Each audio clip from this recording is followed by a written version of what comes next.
Okay, so in this video, we are going to talk about collaging your art journal. So I just picked up this little one.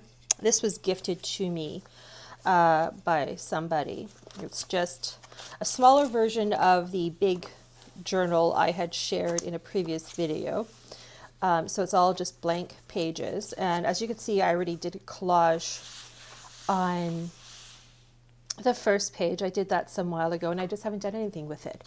So I'm just going to flip the page over and we are going to work on, or I'm going to do a little quick demonstration on collaging. Now the reason we collage our journal pages, and you don't have to do every single one, okay? So just when you know you're going to do a project or do some art inside your art journal, that's when you would do it, okay? So just kind of collage as you go, so to speak.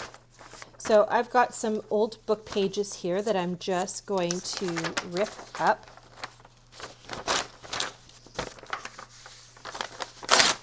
And I can rip them up in different sizes. You could use book pages, you could use magazines, you could use tissue paper, anything that you can get your hands on to collage on here, okay?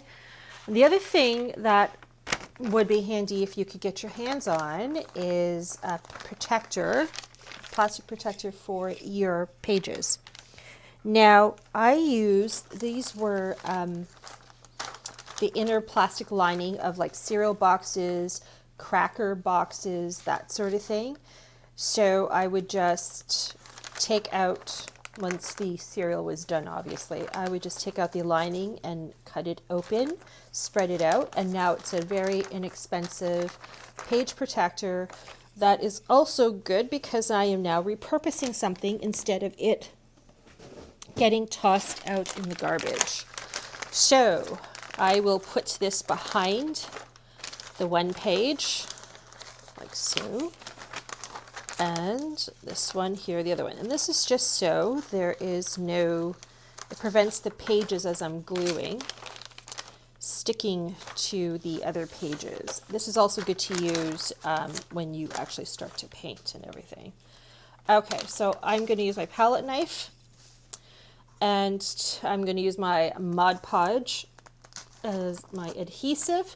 It not only acts as an adhesive to gluing the pages down, the collage papers down, but it also offers a protective coating so that it can take a beating when you start adding layer upon layer upon layer of paint and all the other mediums that you're going to use in your art journal.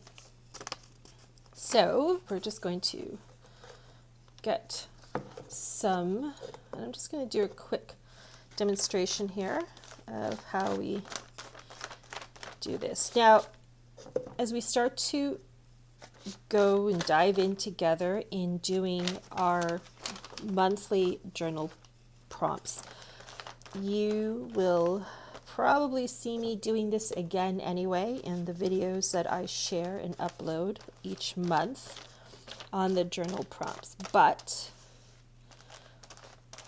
I wanted to just give a quick demonstration because sometimes it helps even before you begin an actual project when you're starting something new to know why certain things are done. At least I'm that way, so that's what I thought I would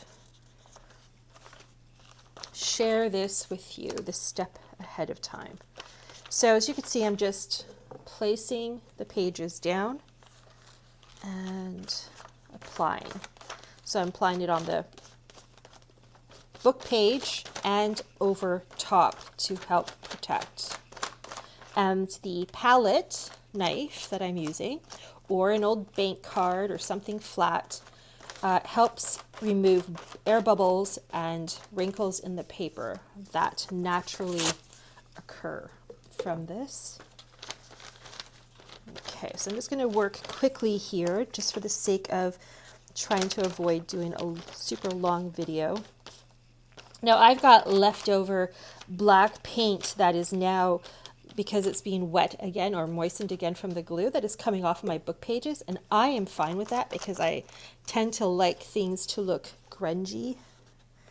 So I also, if you'll notice, are going over, my collage papers are going past the original size of the book page.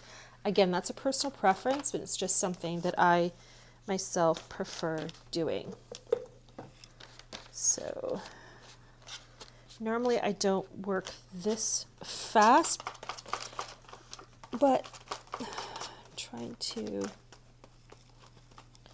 show as much as I can. Now I'm going to take this big hunkin' piece here, and I'm going to put some more here, and making sure, because I'm going to do both and get it in that crease. And then I'm going to, there we go, and there.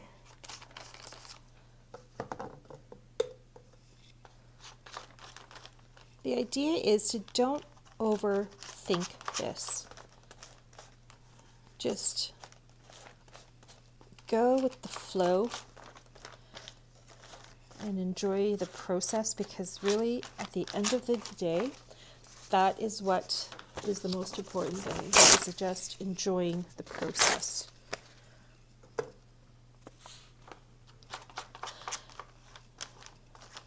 If you get gifts from anyone, and like wrapping paper, tissue paper, even brown paper bags, save them. They make great collage papers, and it's a great way to repurpose and reuse something that you otherwise would toss them out. And what I do is I actually keep all of my scrap papers inside of a big hamper. One of those plastic hamper baskets. I just keep it in there, and it tucks in nicely right under my art table here. Okay, so I think you get the idea. And then you just kind of keep scraping excess glue or adhesive or a matte medium or whatever it is that you chose to use. And you keep scraping it off. So I'm going to keep going with this off camera, because you get the idea. I'm just going to finish this page up. But that is the reason why we collage, not to reinforce the original paper, to offer texture, and also to, when you're doing your art, when you're starting to do something, get creative on here, you know, you might want some of this background showing through, right? So, and that always adds a nice touch and element to, you know, whatever it is that you are creating on your page. Okay.